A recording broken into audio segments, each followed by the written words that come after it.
അത് സത്യഭാമയാണ്. ആ വിദ്യ, ഞാൻ നിന്നെ അങ്ങോട്ട് വിളിക്കായിരിക്കായിരുന്നു. പ്രകാശനും ദിനേശനും തമ്മിൽ ഇന്നലെയും വഴക്കുണ്ടായിരുന്നു. ഇതങ്ങനെ വിട്ടാ പറ്റില്ലല്ലോ. ദിനേശിനെതിരെ ഇന്ന് നമ്മൾ പോലീസിൽ പരാതിപ്പെടും. പോലീസുകാരുടെ തല്ല് കൊണ്ടാലേ നന്നാവുന്നാണെങ്കിൽ അതങ്ങനെ ആവട്ടെ. നീ പ്രകാശനെ വിളിച്ച് ഓഫീസിലേക്ക് വരാൻ പറ. അതിലും നല്ലത് നീയോ വേറെ ഏതെങ്കിലും ബുദ്ധിയുള്ള വക്കീലോ ചേർന്ന് ദിനേശനെ പറഞ്ഞു മനസ്സിലാക്കുന്നതല്ലേ നല്ലത്. ഇപ്പൊ നീ അങ്ങനെ ചെയ്തില്ലെങ്കിൽ ദിനേശനെ പോലീസ് ഇടിച്ചതിന്റെ വാശിക്ക് അയാൾ പ്രകാശനെ കൊല്ലാൻ പോലും മടിക്കില്ല. അപ്പൊ ചീത്തവിളി കേസ് കൊലപാതക കേസാവും. മോഹനേട്ട പറയുന്ന വെച്ചാണെങ്കിൽ നമ്മുടെ നാട്ടിലെ ആർക്കെതിരെയും പോലീസ് പരാതിപ്പെടാൻ പറ്റില്ലല്ലോ മോനേട്ടാ. ദേഷ്യം വരുന്നവരൊക്കെ ശത്രുവിനെ കുത്തിക്കൊല്ലാൻ നോക്കിയിട്ടുണ്ടെങ്കിൽ എന്താവും അവസ്ഥ? വർഗീസിന്റെ പക്ഷത്താണ് ന്യായം എന്നുള്ള കാര്യം വക്കീലിന് അറിയാലോ. നിയമപരമായി നമുക്ക് എന്ത് ചെയ്യാൻ പറ്റും?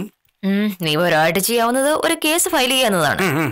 സുശീലൻ വർഗീസിന്റെ ഭൂമി കയ്യേറ്റം ചെയ്യുന്നുവെന്നും അത് തടയണമെന്നും പറഞ്ഞു ഒരു കേസ്. കേസിന്റെ ഭാഗമായിട്ട് ഒരു ഇഞ്ചക്ഷൻ ആവശ്യപ്പെടാം. അതായത് തർക്കഭൂമിയിൽ സുശീലൻ കയറുന്നത് തടഞ്ഞുകൊണ്ടുള്ള ഒരു കോടതി ഉത്തരവ്. ഉത്തമൻ വന്നതെന്തിനാണെന്ന് എനിക്ക് മനസ്സിലായി.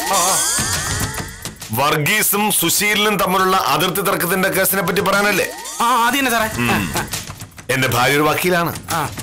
അവൾക്ക് കേസ് കിട്ടുന്നതും ആ കേസ് വാദിച്ച് ഫീസ് കിട്ടുന്നതും ഒക്കെ എനിക്ക് സന്തോഷമുള്ള കാര്യം തന്നെയാണ്. പക്ഷേ പണം മാത്രമല്ലല്ലോ ഉത്തമ ജീവിതം. അതുകൊണ്ടാണ് കേസ് തന്നെ ഇല്ലാത്ത ഒരു പോംവഴി ഞാൻ പറയുന്നത്. വർഗീസിനെയും സുശീലിനെയും വിളിച്ച് കാര്യത്തിന്റെ ഗൗരവം പറഞ്ഞു മനസ്സിലാക്കും. കേസ് കൊടുത്താൽ രണ്ടുപേർക്കും നഷ്ടമാണെന്ന് ധരിപ്പിക്കുന്നു. അതോടെ പ്രശ്നം തീരും. എന്റെ പൊന്ന് സാറേ, വർഗീസിന്റെ കാര്യത്തിൽ ഈ വഴിയൊക്കെ ശ്രമിച്ചതാണ്, നടക്കൂല.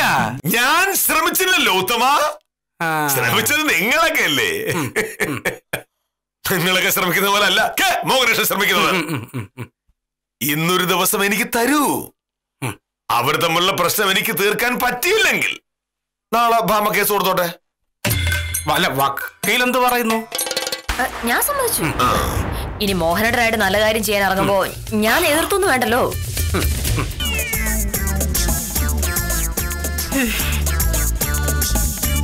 ഇന്ന് വൈകുന്നേരം കുറച്ച് നേരത്തെ പോണോന്നുണ്ടായിരുന്നു. മോനേഷ് സാറിനോട് ചോദിച്ചാൽ പ്രശ്നമാവോ കഞ്ഞന സാറേ? എന്താ സംശയം? കഴിഞ്ഞ ആഴ്ച ഒരു ദിവസം ഞാൻ നേരത്തെ പോകുന്ന കാര്യം ചോദിച്ചപ്പോ സാറ് പറഞ്ഞത് ഓർമ്മയുണ്ടല്ലോ, ഹാഫ് ഡേ ലീവ് എടുത്ത് പൊക്കോളാൻ. അതിന് സാറിനെ കുറ്റം പറയാനൊന്നും വേണ്ട. കഴിഞ്ഞ ആഴ്ച ഒരു ദിവസം കാഞ്ചന സാർ നേരത്തെ പോയല്ലോ. പിറ്റേ ദിവസം ചോദിച്ചപ്പോഴല്ലേ ലീവ് എടുത്ത് പോകാൻ പറഞ്ഞു. അവന്മാരെ എനിക്ക് വർഷങ്ങളായിട്ട് അറിയാം. രണ്ടുപേരും പുറംനാട്ടിൽ നിന്ന് ഇവിടെ വന്നതാ. ഒരുമിച്ച് വന്നു, ഒരുമിച്ച് ജോലി ചെയ്തു. കല്യാണം കഴിക്കുന്ന നേരം ഒരുമിച്ചായിരുന്നു താമസം. കല്യാണം കഴിഞ്ഞിട്ടും സ്നേഹത്തിന് കുറവൊന്നും ഉണ്ടായിട്ടില്ല. സത്യം പറഞ്ഞാൽ അവരുടെ സ്നേഹം കണ്ട് നാട്ടുകാർ അസൂയപ്പെട്ടിട്ടുണ്ട്. പിന്നെങ്ങനെയാ പിണങ്ങിയത്? എന്തോ നിസ്സാര കാര്യത്തിനാ. പക്ഷെ പിണങ്ങിയതോടെ ഭയങ്കര ശത്രുക്കളായി, കീരിയും പാമ്പുമായി. അന്ന് നിങ്ങൾ തമ്മിൽ വലിയ കൂട്ടായിരുന്നു. വർഗീസിനെ കാണാതെ സുശീലിനും, സുശീലിനെ കാണാതെ വർഗീസിനും ജീവിക്കാൻ കഴിയില്ലായിരുന്നു അന്ന്. അന്നത്തെ കാര്യങ്ങൾ ഓർമ്മയുണ്ടോ? ഒരിക്കൽ പാമ്പ് കടിയേറ്റ വർഗീസിനെ തോളിലെടുത്ത് സുശീലൻ ആശുപത്രിയിലേക്ക് ഓടിയ ഓട്ടം നാട്ടുകാർക്ക് പോലും ഓർമ്മയുണ്ട്. അന്ന് സുശീലൻ അങ്ങനെ ചെയ്തില്ലായിരുന്നുവെങ്കിൽ വർഗീസ് ഇങ്ങനെ ജീവിച്ചിരിക്കുമായിരുന്നില്ല. മറ്റുള്ളവർ മറന്നാലും വർഗീസ് ഇത് മറക്കാമോ? അങ്ങനെ പറഞ്ഞോളൂ സാറേ, യവൻ നന്ദിയില്ലാത്തവനാ. വർഗീസും ചെയ്തിട്ടുണ്ടല്ലോ ഉപകാരങ്ങൾ. സുശീലിന്റെ ഭാര്യയ്ക്ക് അസുഖം വന്ന ആശുപത്രി കിടന്ന കാലത്ത് കൂട്ടിരുന്നതും ശുശ്രൂഷിച്ചതും വർഗീസിന്റെ ഭാര്യയല്ലേ. ഒടുവിൽ ഓപ്പറേഷൻ വന്നു. കാശ് തികയാതെ സുശീലൻ കഷ്ടപ്പെട്ടപ്പോ കയ്യിലുണ്ടായിരുന്നതും ഭാര്യയുടെ കെട്ടുതാലിൽ നിന്ന് സഹായിച്ചത് ആരാ? ഈ വർഗീസല്ലേ. എങ്കിൽ രണ്ടുപേരും കൂടി കൈ കൊടുത്തു വഴക്ക് തീർക്ക്.